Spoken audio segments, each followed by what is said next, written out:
Okay, magandang araw sa inyo mga kapatid, mga kabayan, mga ka-treasure hunter.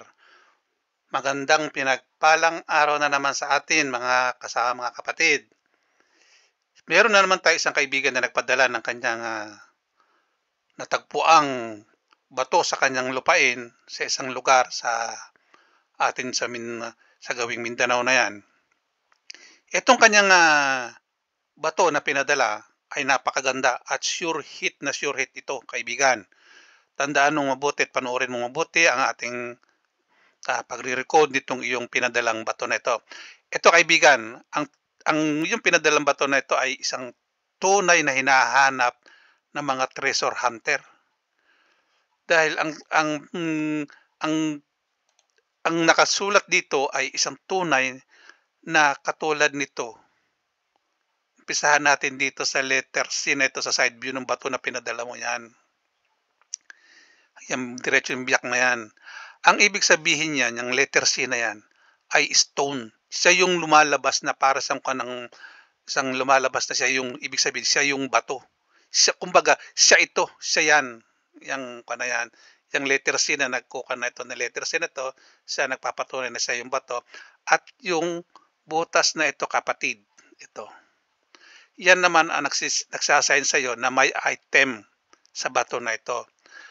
Kaya nandito sa letter C na ito, sa loob ng C na ito, ang ibig sabihin, pag itinayo mo yung seat, dinapamos ng ganyan, yung C na yan, lumilito ito ngayon ay nandito sa kanyang ilalim.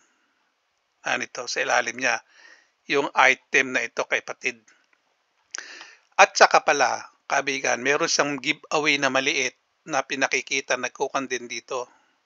Yan, hanggang doon, hindi lang natin ito nakitang isa pa na ito. Yan, meron pa dito na maliliit na nakakalat sa lugar na ito. Kumbaga, nasa gawin na ito, meron yan. Sa gawing dalisdis dito sa baba. Sa pababa ng lupa na yan, meron pa rin dito siguro o sa bandaron pa. Na meron pa isang maliit doon, mga giveaway o batong maliit na may laman din. Hanap-hanapin mo yun at makikita mo yun kung ano pa yun. At saka ito ay napakadaling kunin. Kung halimbawa yung bato na yan ay nandyan sa loob, ay napakadaling kunin yan.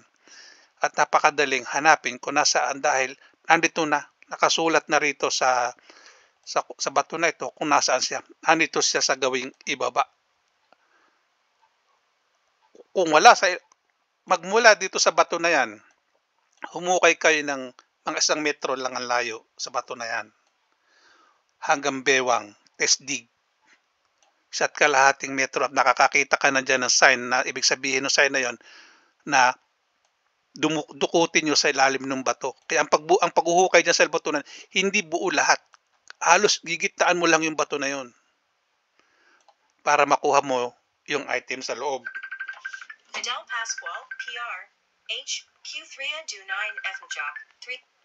Kaya hindi natin dapat na kunin yan, iwasan o kunin na huwag masira yung batong malaki na yan. Hindi yan babagsak kasi hindi namang malaki yung titiko natin kundi dudukutin lang sa ilalim. Kumbaga tatanili lang sa ilalim na kasya tao. Kakapain natin sa ilalim yan. At yung isa nagpapatunay din kaibigan na meron ito sa ilalim at meron din ito sa loob ng bato. Ang item, meron siya sa loob ng bato at meron siya sa labas ng bato. Kumbaga, yung nasa labas ng bato kapatid ay giveaway lang yan. Yung nasa loob ng bato, kaibigan, ang talagang siya ang nakalaman. Talagang yun ang may presyo ng kaunti o humigit. Ito siya kaibigan. Dadan. Ayan siya. Ang ating pinaka-importante sa lahat na kasi ito kaibigan ay mayroon siyang imbudo. Diba? Nakikita mo yung imbudo na yan. Kung tawagin sa amin yan ay imbudo. Ito. Imbudo yan. Kaya yan, saka ito meron sang item dito. Ngayon, yung kaninang letter C, ito yun eh. Ito yung letter C kanina. Bukuin natin ng kulay para mas maganda. Yan yung letter C kanina ito. Makikita ba yan, yung letter C kanina, ito gumanon papunta doon, yung letter C. Ngayon, 'pag dito sa ibabaw na sa titignan, lumilitaw na para sang arrow, gumanon siya, na para style triangle naman ito, ganyan. Na ito rin ay meron siyang itinuturo doon na isang maliit na butas na ibig sabihin naman ng butas na yung kaibigan ay may item na tinuturo ito. Meron siyang item na tinuturo. Yan. Ito yung item na isang itinuturo niya. Ibig sabihin, may item dito sa tuktok na kinuha nung imbudo na yan. Ito ang imbudo sa amin, kung tawagin yan.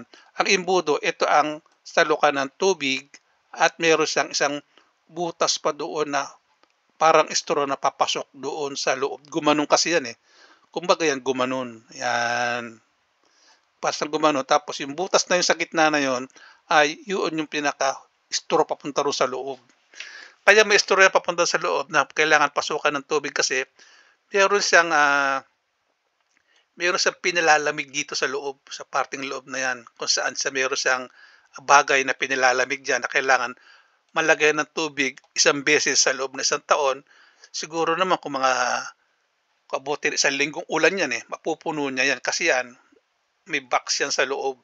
May box yan sa loob, may kahon yan sa loob na kailangan mapuno niya ng tubig ito. Yan, makuha niya ng tubig yan. Kaya saglit lang yan, isang linggo lang, ilan siguro yan, napupuno niya dahil sa liit lang ng butas na yan. Ang kinuha na yan.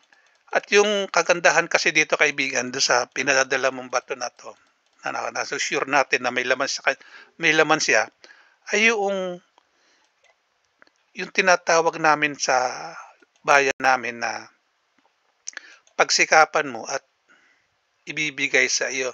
Sa bayan mo kaibigan ng discarding mainam, discarding maganda para madali mo, lalong-lalo na kapag nakita mo ito, tadan, ayan siya kaibigan. Yan ang imbudong-imbudo kung tawagin sa amin. Ito, ang isang tunay na imbudo.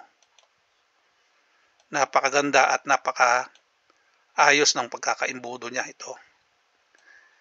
Yan, ito ang imbudo kung tawagin. Lahat ng treasure hunter, sabihin ko sa iyo, ito ang hinahanap.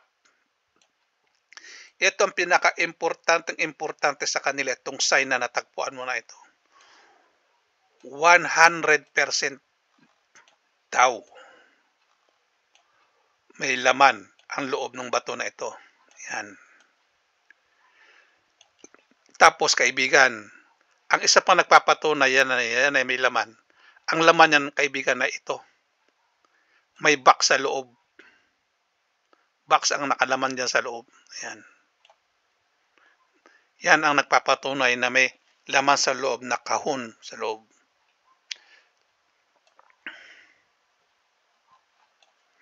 Kaya napakaganda at napakaswerte ng iyong site kaibigan. At yan ay matutupad yan kapag yan ay ginawan mo siya ng isang napakagandang panalangin sa Diyos Ama na sana ibigay sa iyo lahat yan. Makukuha natin yan kaibigan. Huwag ka mag-alala at yan ay ituturuan kita. Magtutulong-tulong tayo para makuha natin yan. Yung pinapangarap mo na yan para maibigay sa atin. Di ba? Madali lang yan. Kayang-kaya mo yan. At sa isang parte ng ibinigay na drawing na ito ay ito ang isa na napakaganda. Yung bato, ang nilalaman ng bato na yan kanina, di ba tatandaan mo yung sinabi ko sa iyo kanina na ang laman ng treasure mo ay nandiyan sa loob. Ito ay kung kaya mo itong biyakin. Yan. Dugtong lang yan. Pinagdugtong lang yan. Hindi yan, dati na biniyak yan, ay nilagay yung laman sa loob. Yan, ito. Tapos pinagdikit uli. Ganun yan. Kaya nila na nagawa ito ng budo sa loob. Yung budo sa loob yan. Nabutasan nila yan. Ito. At hanggang doon sa loob yung butas na yan. Kaya pag ito nilinis mo ito, matatanggal mo yung barang dumi na yan. May mga dumi-dumi lang yan. Pero yun, kahit na papaano, kakatas-katas yan sa loob. Pag napuno ng tubig yan. Yun ang kagandahan dyan sa na yan. Sa butas na yan. Kaya kung tayo'y muling magkakasama-sama, magkakatagpo-tagpo ay napakaganda. 'Yan ang iyong butas, ang iyong, kuwan. Ngayon kaibigan, ang gagawin natin dito 'pag tayo ay nagkuwan dito sa umpisa na ito, kung kaya mong gawin itong napagagawa ko sa'yo ay gawin mo. Katulad nito, ang gagawin natin dito, dadalan kita ng 10 tanner na kuwan, 10 tanner na chain block. Yung 10 tanner na chain block ang dadalhin ko sa'yo at yung 10 tanner na chain block na yun kayang-kaya sikwatin ito. Tatalian natin ito ng kadena dito sa kanyang pinakanguso. Kasi ito para siyang lumilitaw na para siyang kuwan ito, ulo ng isang ano. At itong pinakamata niya kung titingnan natin, di ba? Para siyang isang kuwan. Tatalian natin ito sa pinakailong niya. Kumbaga ito ang ilong niya. Tatalian natin ito ng kadena at itatali natin doon sa isang punong malaki doon sa dulo. Para yung kuwan, para yung chain block natin, magkaroon siya ng puwersa. Tatali natin doon kung saan sa may punong malaki diyan hahanapan natin. At ito, kung meron tayong makukunan ng maliliit na dinamita na malaki lang sa sigarilyo, ang babaon natin dito sa mga kuwan, bubutasin natin ng ganyan yan. Madali naman butasin yan kasi meron siyang bitak eh. Maisusuot na natin diyan yung mga kasilalaki siguro ng kandila o kasila mataba ng konti sa sigarilyo ng dinamita. Bibirahin natin ito ng chain block. Kapag yan medyo gumalaw na sa chain block yan, saka natin papuputukin yung mga dinamita dito sa mga bato na yan para sabugin natin yung mga nang sabay-sabay. Hanggang binabatak ito ng chain block papunta dun. Pag yan yung umanga, pag yan yung umanga, masisilip na natin yung laman na nandito sa loob. Yan, masisilip na natin sa kung ano yung laman dyan sa loob. Makikita na natin kung ano ang nandyan sa loob na yan. Ganun lang ang gagawin natin dyan kaibigan. Kaya konting ingat, konting tiyaga.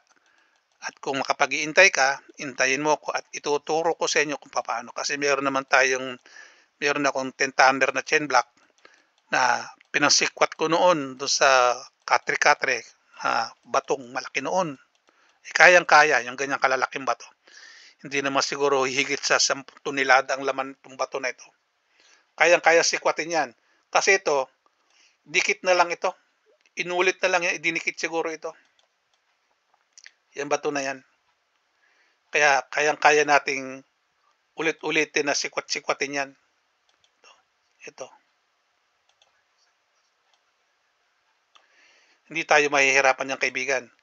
Kaya sasabayan lang natin ito ng panalangin, ng dasal sa Puong May Kapal na sana walang madisgrasya sa atin pag kinuha natin ito at wala sanang masasamang espiritu na nakabantay o nagbabantay sa kayamanan na nandito. Maraming salamat kaibigan. Pagtiyagaan mo lang o hintayin mo ako at tutulungan kita. Maraming salamat po sa inyo lahat. At yung ating subscribe at notification bell, pakipindot na rin. Yung like, pakipindot na lang palagi. Thank you po, thank you. Salamat.